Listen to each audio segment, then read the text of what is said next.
¿Alguna vez imaginó descubrir que el hombre que lo crió, que le enseñó a rezar, nunca existió en los papeles? ¿Que todo lo que usted creyó suyo, el apellido, los recuerdos, hasta la cuna donde lo arrullaron, había sido sostenido por documentos torcidos y silencios compartidos? Eso es lo que enfrenta hoy una familia mexicana, sentada alrededor de una mesa con olor a café con canela, mientras la abuela de 78 años enciende una grabadora y confiesa lo que ocultó durante más de 3 décadas. Frente a sus nietos, coloca 3 objetos imposibles de ignorar en una tarjeta del Seguro Popular a nombre de un bebé fantasma que no aparece en el registro civil. Una Polaroid fechada el 12 de octubre de 1990 con la manta equivocada y un recibo manuscrito de donación voluntaria con el sello chueco de una casa cuna. 3 piezas que no deberían convivir, pero que juntas narran una historia que deshace cualquier álbum familiar en el silencio. Pesa el hijo, con los ojos clavados en esos papeles, mastica la pregunta que ha temido pronunciar toda su vida. ¿Siempre fui tu hijo o fui un préstamo? La abuela, encorvada pero firme, no responde de inmediato. Su mano tiembla al acercar el microcasete, etiquetado con letras rojas andó, abrir hasta que me vaya. Esa cinta, grabada por una partera jubilada antes de morir, contiene el nombre de quien cambió las pulseras en medio de un apagón aquella noche de 1990. Mientras la grabadora empieza a girar, el espectador se convierte en testigo de un secreto que amenaza con romper padrinazgos, mover testamentos y desenterrar culpas largamente enterradas bajo la frase repetida por décadas: «An fue voluntad de Dios». La abuela se llamaba Doña Mercedes, aunque todos en el barrio la conocían simplemente como la señora Meche. Había llegado a la capital desde un pueblo polvoriento de Hidalgo a finales de los años 70, cuando la ciudad todavía olía a panadería de barrio y a gasolina con plomo. Se casó joven, trabajó de costurera en una fábrica de uniformes escolares y crió a sus hijos con lo poco que tenían, siempre bajo la sombra de una fe inquebrantable que la llevaba a las peregrinaciones de octubre y a las misas dominicales sin falta. Sus vecinos la describían como una mujer fuerte, pero reservada, incapaz de contar más de lo necesario. Esa reserva fue la coraza con la que sobrevivió décadas, guardando un secreto que, tarde o temprano, terminaría explotando. Porque si algo caracterizaba a Meche, era la lealtad hacia su familia, incluso cuando esa lealtad la obligó a callar lo indecible. A su alrededor creció un entorno marcado por la obediencia, un hijo trabajador que confiaba en la palabra de su madre, nietos curiosos que nunca imaginaron que la abuela sabía más de lo que aparentaba, y parientes lejanos que preferían no cuestionar. En ese círculo de silencios emergió también la figura del antagonista natural de toda historia familiar, el tío Rogelio, hermano del difunto esposo de Mercedes, hombre incrédulo hasta la médula, acostumbrado a ridiculizar cualquier duda y a decir que los papeles se pierden porque así es México. Su papel sería crucial, porque cada verdad que saliera a la luz tendría en él la primera resistencia. La voz que insistiría en que todo era invención de una nieta entrometida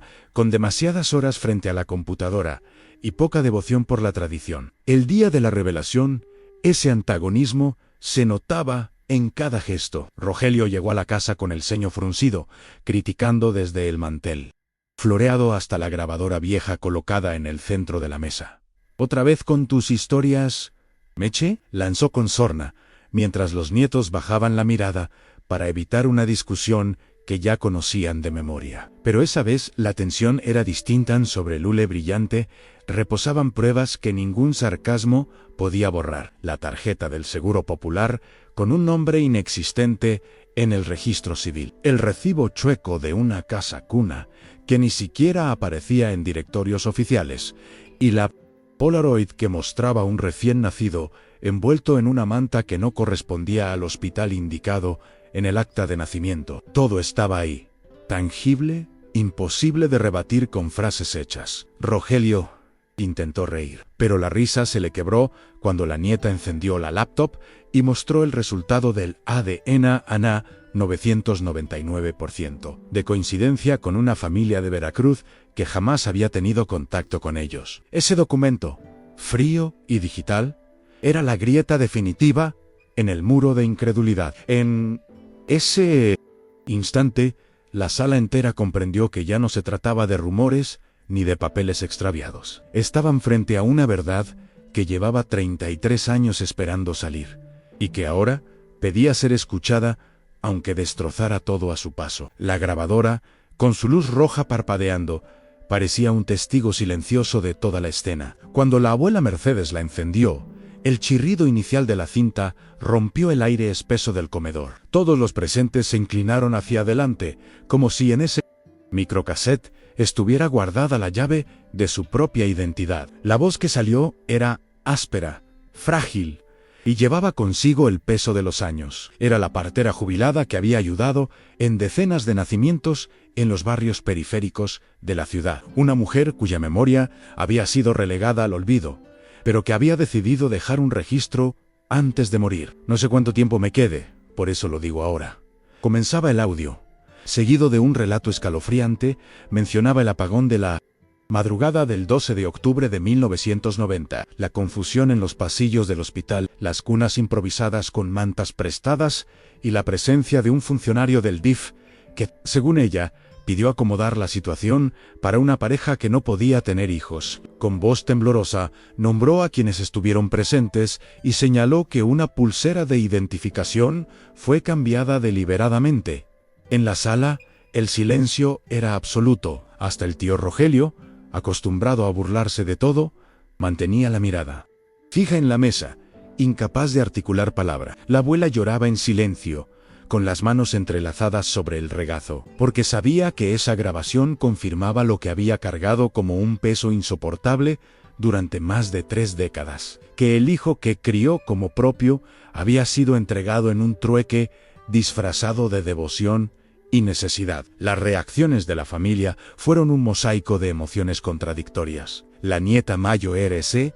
tapó la boca con las manos, intentando contener un sollozo. El hijo de Mercedes, ese hombre que ahora dudaba de sí mismo, apretaba los puños sobre la mesa como si tratara de aferrarse a una certeza que se le escapaba entre los dedos. Entonces, ¿qué soy yo?, murmuró apenas audible, y esa pregunta quedó flotando en el aire como un cuchillo invisible. Nadie supo cómo responder. La grabadora seguía reproduciendo la confesión en la partera, hablaba de las bitácoras de enfermería alteradas durante el apagón, de las firmas calcadas en los libros parroquiales, de las órdenes verbales que jamás quedaron escritas, hicieron que todo pareciera voluntad de Dios, decía la voz. Pero yo siempre supe que era un engaño. La abuela, con lágrimas resbalando por las mejillas, tomó la palabra por primera vez desde que comenzó la cinta. Perdóname, hijo. Yo callé porque pensé que te protegía. Pero cada día me pesaba más este secreto. Esa frase, cargada de amor y de culpa, partió en dos a la familia. Algunos corrieron a abrazarla, otros se quedaron paralizados por la magnitud de lo revelado, y el tío Rogelio, vencido, se llevó las manos a la cara, consciente de que ya no había sarcasmo capaz de tapar una verdad tan devastadora. El hijo de Mercedes, al que todos conocían como Julián, sintió que el suelo se abría bajo sus pies. Durante años había vivido convencido de que su historia era sencilla, hijo de una familia humilde, criado con sacrificio y disciplina, heredero de una fe transmitida en cada misa dominical. Ahora, de golpe, todo se tambaleaba. Tomó entre sus manos la tarjeta del Seguro Popular que la abuela había puesto sobre la mesa, ese plástico gastado con el nombre de un bebé que nunca apareció en el registro civil, y lo observó como si se tratara de un espejo roto. ¿Este era yo?, preguntó con voz ahogada, y nadie supo qué contestar. Los nietos intercambiaban miradas de confusión, entendiendo que su propia identidad también pendía de un hilo, porque si su padre no era quien creía ser, ¿qué significaba eso para ellos? La abuela, en un esfuerzo por explicarse, relató cómo aquel recibo de donación voluntaria había llegado a sus manos la misma noche del apagón. Recordó al hombre trajeado que se lo entregó apresuradamente, con un sello chueco de la casa cuna y una frase seca: no pregunte. Señora, esto es un acto de amor. En ese momento, Mercedes había aceptado el papel temblando, convencida de que el silencio era la única forma de proteger al niño. Pero ahora, con todos sus hijos y nietos frente a ella, entendía que ese silencio se había convertido en una herida que atravesaba generaciones enteras. La tensión en el comedor era insoportable. El tic-tac del reloj de pared marcaba cada segundo como si fuera un martillo. Julián, con el rostro desencajado, pidió ver nuevamente la Polaroid del 12 de octubre de 1990. La imagen, descolorida por el tiempo, mostraba a un recién nacido envuelto en la manta de un hospital distinto al que aparecía en su acta de nacimiento. Esa discrepancia, tan evidente y a la vez tan ignorada durante años, ahora brillaba como una prueba irrefutable. ¿Ahí estoy yo? ¿O no?, susurró con los ojos vidriosos. El tío Rogelio, que siempre había defendido la versión oficial, se inclinó hacia adelante, observó la foto detenidamente y por primera vez en su vida no tuvo palabras para negar lo evidente. El silencio de Rogelio fue más elocuente que cualquier confesión. Los nietos comenzaron a murmurar entre ellos, recordando detalles sueltos en historias de vecinos que hablaban de un bebé perdido en Veracruz, rumores de una madre que lloraba cada aniversario en una parroquia lejana, documentos que nunca cuadraban del todo. Todo encajaba ahora como piezas de un rompecabezas macabro, y en medio de esa vorágine de recuerdos, pruebas y lágrimas, la pregunta que nadie quería pronunciar retumbó en la cabeza de todos: ¿qué se gana y qué se pierde cuando, al fin, se rompe el silencio? Esa noche, la sala de la casa se transformó en un tribunal improvisado. Sobre la mesa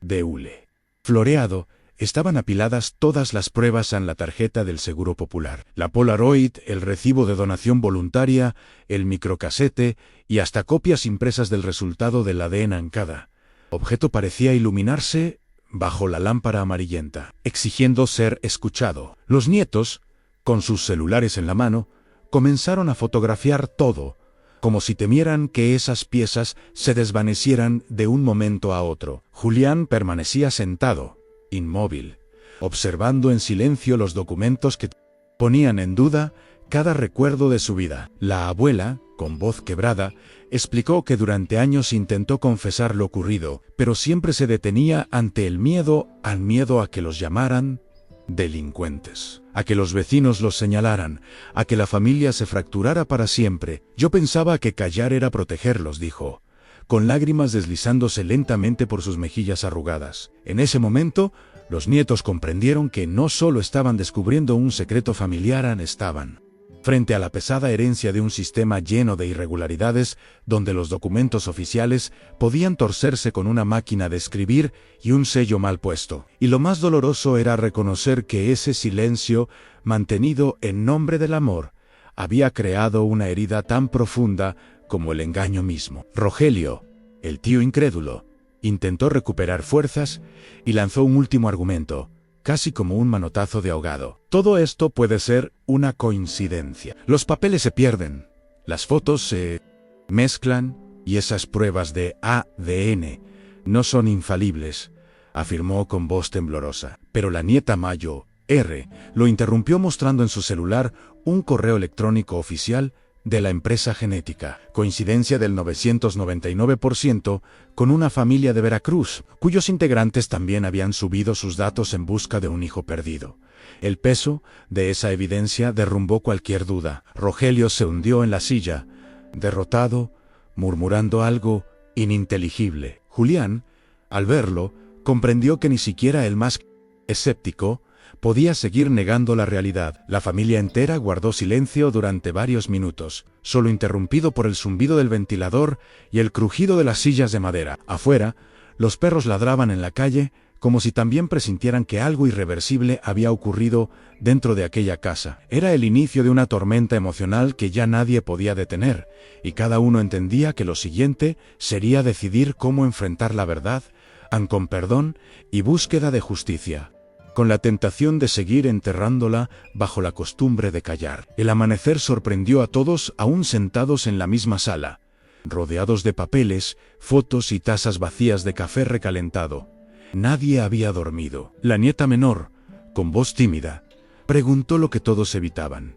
¿Y ahora qué hacemos? La pregunta cayó como un martillazo, porque hasta ese momento solo habían repasado pruebas y confesiones, pero no habían tomado ninguna decisión. Julián, con el rostro pálido, se levantó y comenzó a caminar de un lado a otro, como un león enjaulado. Cada paso resonaba en el suelo de cemento pulido, recordando a todos que él era el principal afectado. «Necesito saber quién soy», declaró finalmente, con una firmeza que sorprendió incluso a los más escépticos. Sus palabras activaron un torbellino de emociones.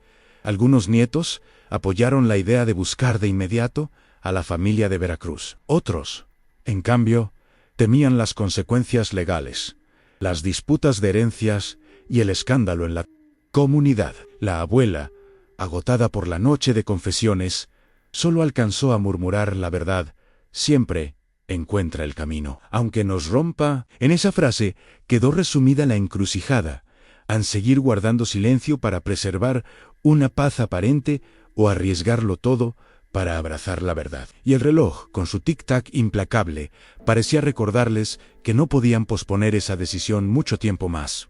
Fue entonces cuando la nieta Mayo R., la misma que había iniciado todo con una prueba de ADN, por curiosidad, tomó la iniciativa, abrió su computadora portátil y proyectó en la pantalla de la sala los datos de contacto de la familia veracruzana que había coincidido con ellos. En la pantalla aparecían nombres, edades, fotografías recientes, a personas de carne y hueso que habían vivido décadas con un hueco en su historia. «Ellos también están esperando», dijo con voz firme, y en ese instante, la distancia entre ambas familias se volvió insoportable. Rogelio intentó interrumpir, alegando que abrir esa puerta podría traer consecuencias legales irreparables, pero su voz sonaba vacía, como un eco de alguien que ya había perdido la batalla. Julián, mirando los rostros en la pantalla, sintió que una mezcla de miedo y esperanza le atravesaba el pecho. Su respiración se aceleró, y por primera vez en toda la noche, sonrió débilmente. «Sí, allá me buscan, allá voy a estar». Esa declaración cambió el rumbo de la reunión. Lo que hasta entonces había sido una confesión dolorosa se transformó en un plan a preparar el primer contacto con la familia de Veracruz. Y en esa decisión, todos comprendieron que la historia estaba a punto de pasar del pasado oculto al presente irreversible. La preparación para ese primer contacto fue casi un ritual. La familia se reunió días después, en el mismo comedor, esta vez con un ambiente menos tenso, pero igual de cargado de expectativas. Sobre la mesa ya no solo estaban las pruebas viejas, ahora había un sobre grande con copias certificadas del acta de nacimiento, la Polaroid protegida en una funda de plástico, el recibo de la casa cuna y un USB con la digitalización del microcassette. La nieta Mayo R. redactó una carta explicando todo con palabras cuidadosas, evitando acusaciones directas, pero relatando los hechos con la claridad que las pruebas imponían. Mercedes, la abuela, firmó al final con un pulso tembloroso, consciente de que con esa firma entregaba, por fin, el secreto que la había atormentado toda su vida. Julián observaba en silencio, debatiéndose entre el miedo y la esperanza. Sabía que aquella carta podía cambiarlo todo, desde su apellido hasta el lugar que ocupaba en la historia familiar. Rogelio, aunque todavía desconfiado, ya no protestó. Se limitó a encender un cigarro en el patio y mirar hacia el cielo, como si buscara en las nubes la respuesta que no encontraba en la tierra. Cuando el cartero recogió el sobre, todos sintieron que algo dentro de ellos también se había enviado a una mezcla de dolor, valentía y el deseo profundo de sanar. Los días que siguieron fueron de una espera insoportable. Cada timbre del teléfono fijo sonaba como un presagio. Cada visita del cartero aceleraba los latidos de todos en la casa. Hasta los vecinos notaron la tensión en la familia entera. Parecía caminar con una sombra encima, como si cargaran un secreto demasiado grande para esconderlo ya. Finalmente, una tarde de domingo, el teléfono sonó y al otro lado de la línea se escuchó una voz femenina con acento veracruzano. Era la hija de la madre que había perdido a su bebé en 1990. Su voz se quebraba mientras agradecía la valentía de haber enviado la carta y confirmaba que en su casa también habían guardado pruebas en recortes de periódico, una pulsera de hospital y hasta una carta del DIF que hablaba de un traslado nunca aclarado. Al escucharla, Julián sintió un nudo en la garganta. Alguien, a cientos de kilómetros, había estado viviendo la misma angustia, pero desde la otra orilla del río. El llanto que estalló en ambas familias a través del auricular fue el primer puente entre ellos, un puente hecho de lágrimas, pruebas y la certeza compartida de que la verdad por fin había comenzado a caminar. El primer encuentro cara a cara se organizó pocas semanas después, en una sala comunitaria de Veracruz que los vecinos prestaron cuando supieron de la historia. Nadie quería que la reunión se diera en secreto ni en la frialdad de una oficina. Era un asunto de corazones, no de trámites. La mañana del viaje, la abuela Mercedes se vistió con su rebozo negro, el mismo que había usado en bautizos y funerales, como si entendiera que ese día era una mezcla de ambos. Julián, nervioso, llevaba en una carpeta todas las pruebas, el acta melliza, la foto Polaroid, el recibo de la casa cuna y una copia del resultado del ADN. Cuando llegaron al lugar, la familia veracruzana ya los esperaba. El silencio inicial fue tan denso que nadie se atrevió a dar el primer paso. Fue Mercedes quien, apoyada en su bastón, se adelantó con esfuerzo y colocó sobre la mesa la medallita que siempre llevaba colgada bajo la blusa. «Perdónenme», dijo apenas en un susurro. La mujer Mayo R. de la familia veracruzana, con el rostro bañado en lágrimas, se levantó y la abrazó sin decir palabra. Ese gesto rompió el muro. De pronto, todos comenzaron a llorar, a extender los brazos, a reconocerse en miradas, en gestos y hasta en rasgos físicos, que ahora parecían obvios. La sala se llenó de sollozos y de un murmullo de oraciones espontáneas.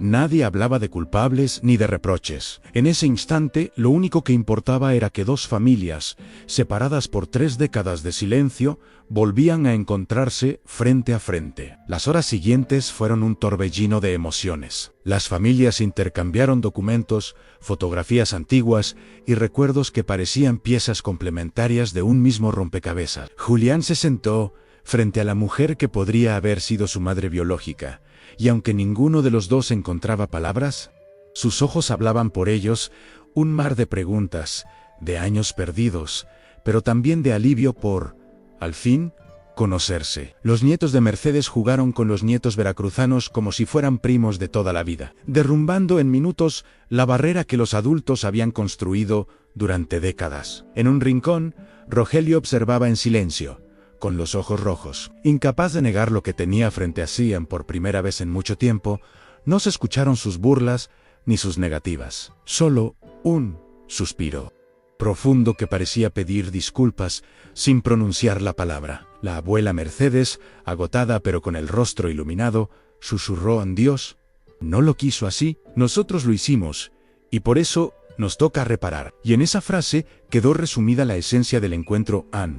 No se trataba de borrar el pasado, sino de reconocerlo y construir un presente donde la verdad, aunque dolorosa, pudiera sostenerlos a todos. El clímax de aquel encuentro llegó cuando se colocó en el centro de la mesa el resultado impreso de la prueba de ADN. El documento, con sus cifras frías y letras impersonales, se convirtió en el testigo más contundente de todo lo que habían vivido. Todos se inclinaron para verlo, y cuando la coincidencia del 999% quedó clara, la sala entera explotó en llanto. La madre veracruzana tomó la hoja con manos temblorosas y la besó como si fuera la frente de su hijo perdido. Julián, al verla, no pudo contenerse y se acercó lentamente. La mujer lo abrazó con fuerza, como si en ese instante intentara recuperar de golpe 30 años de ausencia. El abrazo fue largo, interminable, y aunque no podía borrar lo perdido, se abría la puerta a un futuro compartido. Los demás rodearon la escena con lágrimas en los ojos, algunos rezando en silencio, otros sacando fotografías para no olvidar jamás ese momento. El tío Rogelio, apartado en un rincón, se levantó finalmente, caminó hacia ellos y con voz quebrada dijo: equivoqué, era la primera vez que reconocía un error. Y ese gesto, pequeño pero sincero, fue recibido con un silencio respetuoso que lo redimió en parte. Porque en ese instante, nadie quería hablar de culpables.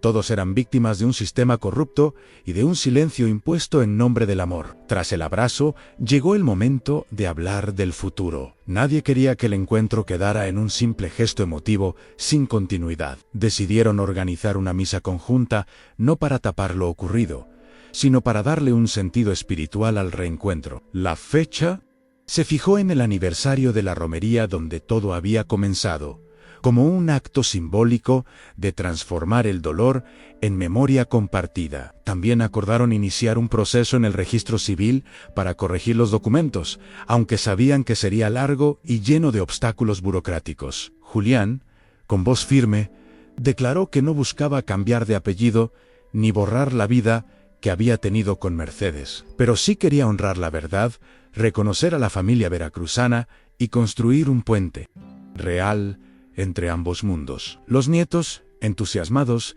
ya planeaban visitas, reuniones y hasta viajes compartidos. Era como si, después de décadas de oscuridad, la verdad hubiera encendido una luz nueva que iluminaba no solo el pasado, sino también el porvenir. Mercedes, agotada pero con una sonrisa serena, miró a todos y susurró: «Ana, ahora, si puedo irme en paz cuando llegue mi hora». Esa frase, dicha con la voz de una mujer que había cargado el secreto más grande de su vida, resonó en todos como una bendición y una despedida anticipada. El día de la misa conjunta amaneció con un aire diferente, como si el pueblo entero hubiera despertado sabiendo que algo extraordinario estaba por suceder. La iglesia fue decorada con flores blancas y veladoras encendidas que iluminaban los bancos de madera gastada. En el altar, las familias colocaron un pequeño espacio conmemorativo a la Polaroid descolorida, la tarjeta del Seguro Popular, el recibo de la casa cuna y el resultado del ADN enmarcado en vidrio. Era un altar de la verdad, una forma de honrar no solo lo que se había perdido, sino lo que al fin se había encontrado. Los cantos del coro resonaban entre las paredes altas, y cada nota parecía arrancar un pedazo de dolor acumulado por años de silencio. Julián caminó hasta el frente, acompañado por la madre veracruzana. Ambos encendieron juntos una vela, gesto simbólico de unión que conmovió hasta a los más escépticos. La abuela Mercedes, sentada en la primera fila con su rebozo negro, rezaba con los ojos cerrados, y en cada cuenta de su rosario parecía dejar caer un peso distinto en la culpa, el miedo, el secreto. Los vecinos, al enterarse de la historia, acudieron con respeto, muchos en lágrimas, conscientes de que estaban presenciando no solo una ceremonia religiosa, sino el cierre de una herida que había marcado a varias generaciones. Después de la misa, las dos familias salieron a la explanada y compartieron un almuerzo comunitario preparado entre todos. El aroma a mole, arroz rojo, tortillas recién hechas y café con canela impregnaba el aire, mientras las conversaciones fluían con naturalidad. Los niños jugaban juntos sin importar los apellidos, corriendo entre las mesas improvisadas con risas que parecían celebrar la reconciliación de los adultos. Mercedes observaba la escena con una serenidad que no se le había visto en décadas. En su rostro se dibujaba la certeza de que, aunque el precio de la verdad había sido alto, valía la pena. Julián conversaba con sus nuevos hermanos veracruzanos, intercambiando anécdotas, comparando gestos y hasta descubriendo gustos en común que parecían heredados. Rogelio, por su parte, se mantenía al margen, pero al ver a los niños reír, se acercó y levantó su vaso en un brindis improvisado, aunque la verdad nos mantenga unidos. Fue un gesto sencillo, pero cargado de simbolismo. En ese almuerzo, entre platillos tradicionales y risas tímidas, todos entendieron que el secreto ya no era una cadena, sino un puente. Un puente construido con dolor, sí, pero también con la convicción de que la verdad siempre tiene más fuerza que el silencio. En las semanas posteriores, la historia comenzó a difundirse de boca en boca entre vecinos, familiares lejanos y hasta conocidos del pasado que jamás imaginaron la magnitud del secreto. Algunos murmuraban con incredulidad en la fila de la panadería, otros lo comentaban en el atrio después de misa, señalando con respeto a Mercedes y a Julián. Lo notable era que, en lugar de convertirse en un escándalo lleno de reproches, la confesión empezó a ser vista como un ejemplo de valentía. Tuvo el coraje de hablar, decían las señoras mayores, reconociendo en la abuela lo que muchas de ellas habían callado en su propia vida. Mercedes,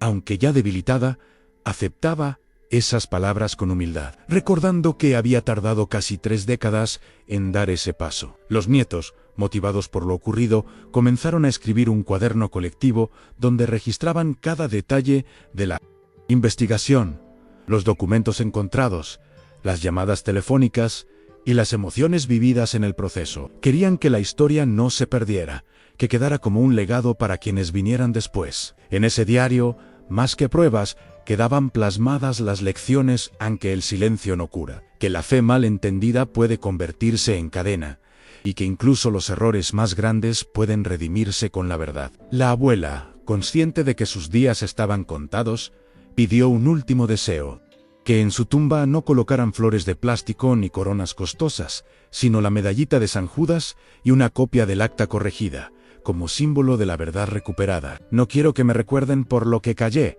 sino por lo que finalmente tuve el valor de decir, dijo una tarde, mientras sus nietos la acompañaban en el patio, rodeada del olor a tierra mojada y bugambilia. Julián asintió con lágrimas en los ojos, prometiendo que cumpliría ese deseo, y aunque el dolor de lo revelado seguía presente, también había una paz nueva, un aire de reconciliación que se respiraba en cada encuentro familiar. La familia de Veracruz y la de Mercedes se visitaban con frecuencia, compartiendo comidas, celebraciones y hasta proyectos en común. Los niños, que al principio eran solo los de allá y los de acá, se trataban ya como primos inseparables. Así, el secreto más grande se transformó en la enseñanza más poderosa, aunque la verdad, aunque tarde y aunque duela, siempre abre caminos de unión aquí.